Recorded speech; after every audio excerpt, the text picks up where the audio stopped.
మిత్రులారా, ఈరోజు ఇందిరమ్మ 107వ జయంతి. ఇందిరమ్మ అంటే ప్రపంచ దేశాలకు ఒక ఉక్కు మహిళ. కాంగ్రెస్ పార్టీ అధ్యక్షురాలుగా, ఈ దేశ ప్రధానమంత్రిగా వారు చివరి శ్వాస వదిలినప్పుడు తెలంగాణ ప్రాంతం మెదక్ పార్లమెంటు నియోజకవర్గానికి ప్రాతినిధ్యం వహిస్తూ ఆఖరి శ్వాస వారు వదిలి ఈ గడ్డ మీద సూర్యచంద్రులు ఉన్నంతకాలం శ్రీమతి ఇందిరమ్మ పేరు మీద పేద ప్రజలకు, ముఖ్యంగా మా ఆడబిడ్డలకు, మా మహిళా సోదరీమణులకు సంక్షేమ అభివృద్ధి పథకాలను అందించాలని ఇందిరమ్మ రాజ్యాన్ని ఏర్పాటు చేసి ఇందిరమ్మ రాజ్యంలో ఆడబిడ్డల్ని కోటీశ్వరులను చెయ్యాలని ఈరోజు మన ప్రభుత్వం కంకణ బద్దులై ఈ వరంగల్ గడ్డ మీద కార్యక్రమాలను తీసుకోవడం జరిగింది. ఈ కార్యక్రమంలో నాతో పాటు ఉప ముఖ్యమంత్రి వర్యులు బట్టి విక్రమార్క గారు, మంత్రివర్గ సహచరులందరూ, పార్లమెంట్ సభ్యులు, శాసనమండలి సభ్యులు, శాసనసభ్యులు, ప్రభుత్వ సలహాదారులు, ఉన్నతాధికారులు, పార్టీ నాయకులు, పిసిసి అధ్యక్షులు, ప్రాణ సమానులైన 33 జిల్లాల నుంచి తరలి వచ్చిన మా ఆడబిడ్డలందరికీ కూడా హృదయపూర్వకంగా నేను నమస్కారాలు తెలియజేస్తున్నా. ఈ కార్యక్రమం మా ఆడబిడ్డలకే అంకితం.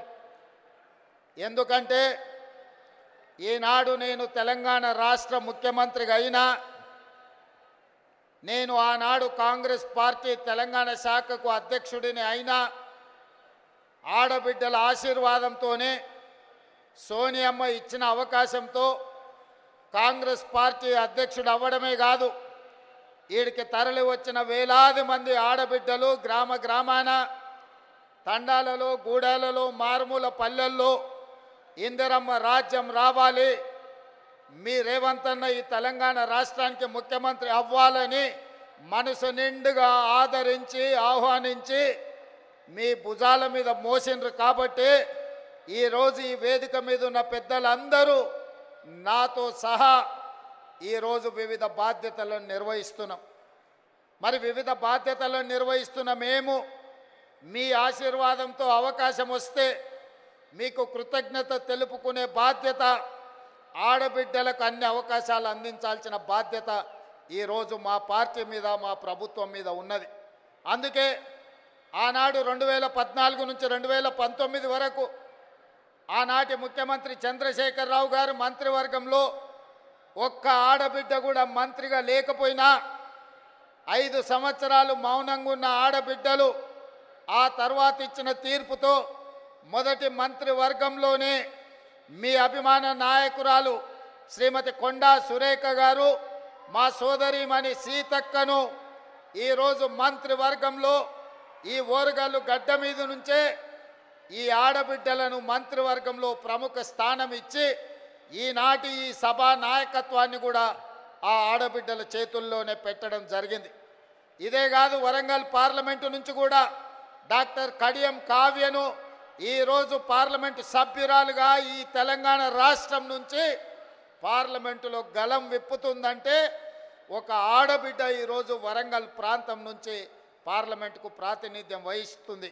అదే కాదు, పాలకుర్తిలో మీకు తెలుసు, ఒక రాక్షసుడు అక్కడ రాజ్యమేలుతుంటే మీ సోదరిమణి యశస్విని రెడ్డి ఆ రాక్షసుని ఆయన పెద్ద రాజకీయ కొండ కదా, ఆ కొండను ఎట్లా ఢీకొంటామని పాత్రికేయ మిత్రులు అడిగితే, కొండైనా దెబ్బ కొడితే పగులుతుందని చెప్పి ఆ కొండను బద్దలు కొట్టి పాలకుర్తి గడ్డ మీద కాంగ్రెస్ పార్టీ జెండాను ఎగరేసింది కూడా ఈరోజు ఆడబిడ్డనే అన్న సంగతి నేను ఈ సందర్భంగా చెప్పదలుచుకున్నా. ఇవాళ మన తెలంగాణ రాష్ట్ర ప్రభుత్వానికి చీఫ్ సెక్రటరీగా ఆడబిడ్డనే ఉన్నది. ఈరోజు మహిళా అధికారులు చిత్ర రామచంద్ర అనిత రామచంద్రన్ గారు కానీ, దివ్య గారు కానీ, ఈరోజు సృజన గారు కానీ, వరంగల్ అదేవిధంగా హనుమకొండ కలెక్టర్లుగా ఈరోజు ఆడబిడ్డలే అధికారంలో ఉన్నారు. ఇవాళ ఈ వరంగల్ కార్పొరేషన్కి మేయర్గా కూడా ఆడబిడ్డనే ఉన్నది. ఇలా చెప్పుకుంటూ వెళ్తే ఈరోజు ఇందిరమ్మ జయంతి సందర్భంగా ఈ వేదిక మొత్తం వేదిక మీదనే కాదు, వేదిక ముందు కూడా వేలాది మంది ఆడబిడ్డలే ఇది ఆడబిడ్డల రాజ్యం అని ధైర్యంగా చెప్పుకునే అవకాశం ఈ ప్రభుత్వం మాది, మా అధికారం నడుస్తుంది అని ఆడబిడ్డలు గుండె ధైర్యంతో మాట్లాడే అవకాశం ఇవాళ ఇక్కడికి వచ్చింది. ఉదయం ఈరోజు నేను స్వయం సహాయక సంఘాలకు సంబంధించిన ఆడబిడ్డల స్టాల్స్ నేను చూస్తే పెద్ద పెద్ద పారిశ్రామికవేత్తల కంటే, ఒకప్పుడు పారిశ్రామికవేత్తలంటే టాటాలు, బిర్లాలు, ఆ తర్వాత అదానీ, అంబానీలో గురించి విన్నాం. కానీ ఈనాడు మన కళ్ళ ముందు ఆ స్టాల్స్ చూసినప్పుడు ఇవాళ మా ఉప ముఖ్యమంత్రి బట్టి విక్రమార్క గారు సోలార్ పవర్ ప్రాజెక్టులు ఇవ్వాలని, 1 కోటి మంది మహిళల్ని కోటీశ్వరులను చెయ్యాలన్న ఆలోచన చెబుతుంటే టాటా, బిర్లాలనే కాదు అదానీ, అంబానీలను తలదన్నే వ్యాపారవేత్తలుగా మా ఆడబిడ్డల్ని ఇందిరమ్మ రాజ్యంలో తయారు చేసి కార్పొరేట్ కంపెనీలకు సవాలు విసిరి ఈరోజు సౌర విద్యుత్ ప్రాజెక్టులు ఆడబిడ్డలకు ఇవ్వడానికి ఇవాళ మన ప్రభుత్వం నిర్ణయం తీసుకున్నది. నేను అడుగుతున్న 10 సంవత్సరాలు అధికారంలో ఉన్న వాళ్ళను, నిన్న మొన్న టీవీలలో చూస్తున్నా మా నాయని రాజేందర్ రెడ్డితో ఒక ఆయన వాదిస్తున్నాడు, మేం చేసిందేదో మీరు వచ్చి టెంకాయ కొడుతురని. నేను ఆ పెద్ద మనిషికి చెప్పదలుచుకున్నా, కాళోజీ కళాక్షేత్రం కట్టడానికి 10 సంవత్సరాలైనా పూర్తి చేయడానికి మీకు చేతులు రాలేదు అని అంటే ఈరోజు మీ బుద్ధి ఏందో, మీ ఉద్దేశం ఏందో ఇవాళ స్పష్టంగా అర్థమైంది. మీ చేతగాని తనం వల్ల మీరు దద్దమ్మలు కాబట్టే కాళోజీ కళాక్షేత్రాన్ని మీరు పూర్తి చేయలేదు కాబట్టే కాళోజీ కళాక్షేత్రాన్ని పూర్తి చేయాలి అని నాయని రాజేందర్ రెడ్డి 50 సార్లు హైదరాబాద్కు వచ్చి సచివాలయంలో కూర్చొని ఇన్ఛార్జ్ మంత్రి శ్రీనివాస్ రెడ్డి గారితో చర్చించి ఈరోజు బట్టి విక్రమార్క గారితో 45 కోట్ల రూపాయలు ఒక్కటే విడతలో విడుదల చేయించి ఈరోజు కాళోజీ కళాక్షేత్రాన్ని మనం పూర్తి చేసుకోవడం జరిగింది. ఇవాళ నేను గుర్తు చేసుకోదలుచుకున్నా, తెలంగాణ పోరాటానికి, తెలంగాణ పౌరుషానికి మారు పేరు, తెలంగాణ కోసం 4 దిశలా తెలంగాణ వాదాన్ని భావవ్యాప్తి చేయడానికి కాళోజీ ఎంతో కృషి చేసిండు. కాళోజీని గుర్తించని ప్రపంచమే లేదు. కాళోజీ కవిత్వం చదవని వాడు అసలు కవేగాడు, అతడికి చదివే రాదు అనుకునే విధంగా కాళోజీ ఒక బలమైన ప్రభావం మన మీద చూపించింది.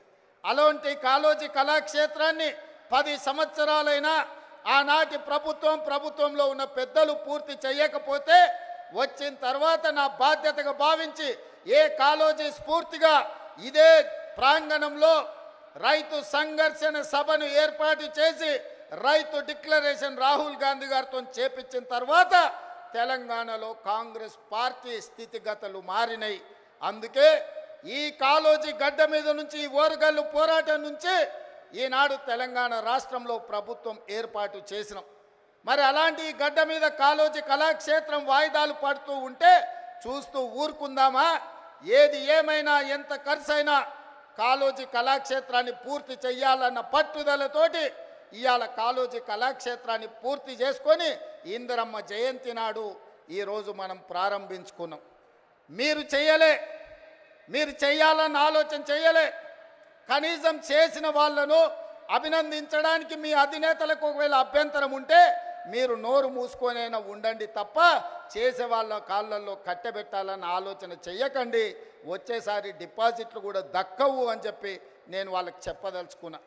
అదేవిధంగా మిత్రులారా, ఈ వరంగల్, హైదరాబాద్ ఆనాడు నిజాం రాజులు పాలించినప్పుడు ఈ వరంగల్ సామ్రాజ్యం, కాకతీయుల కంచుకోటలు, రాణి రుద్రమ, ప్రతాప రుద్రుడు ఒక పక్కన ఈ దేశానికి, ఈ ప్రపంచానికే తలమానికమైన ఒక గొప్ప పరిపాలన అందించి కాకతీయులు కట్టిన గొలుసుకట్టు చెరువులు ఇవాళ ప్రపంచానికే ఆదర్శమైన నగరం. ఈ నగరం చారిత్రాత్మకమైన నగరం. ఇక్కడ కట్టిన 1000 స్తంభాల గుడి కావచ్చు, రామప్ప దేవాలయం కావచ్చు, ఇలా చెప్పుకుంటూ పోతే ఇక్కడున్న కోటలు కావచ్చు, ఇక్కడున్న చెరువులు కావచ్చు, ఇక్కడున్న సంస్కృతి ప్రపంచానికి ఆదర్శంగా ఉండే గొప్ప నగరం. అలాంటి నగరం ఉమ్మడి రాష్ట్రంలోనే కాదు, ప్రత్యేక తెలంగాణలో కూడా చంద్రశేఖరరావు గారి చేతిలో మోసపోయి గోసపడుతుంటే ఈ నగరము ఇది పట్టణంగానే నిలిచిపోతే ఈ పట్టణాన్ని గొప్ప నగరంగా చెయ్యాలి. హైదరాబాదు నగరానికి పోటీ నగరంగా ఒక అద్భుతమైన అభివృద్ధి చేయాలని ఆలోచన చేసినాం. పదే పదే మీ ఎమ్మెల్యేలు అటు పెద్దలు కడియం శ్రీహరి గారు, నాయన రాజేందర్ రెడ్డి గారు, అదేవిధంగా కొండా సురేఖమ్మ గారు, ఈ ప్రాంతంలో ఉండే ఎమ్మెల్యేలందరూ అన్నా నువ్వేం చేసైనా వరంగల్ పట్టణాన్ని నగరంగా మార్చాలి, ఎయిర్పోర్టు రావాలి, పరిశ్రమలు రావాలి, మా పిల్లలకు ఉద్యోగాలు ఇవ్వాలి, కాకతీయ యూనివర్సిటీ ఉన్న ఓరుగల్లును అభివృద్ధి పదం వైపు మీరు నడిపించాలి అని వాళ్ళు నన్ను నిద్ర పోనీయకుట్ట, తిండి తిననీయకుట్ట నన్ను ముప్పు తిప్పల పెట్టిరు. సూచన 2-3 సార్లు అడిగి వదిలేస్తారేమో, మర్చిపోతారేమో అని. కానీ వాళ్ళు మర్చిపోలే, నిత్యం గుర్తు చేస్తూనే కలిసినప్పుడల్లా కాగితం తెచ్చి ఇచ్చేటోళ్ళు. ఇక ఈ సమస్యకు పరిష్కారం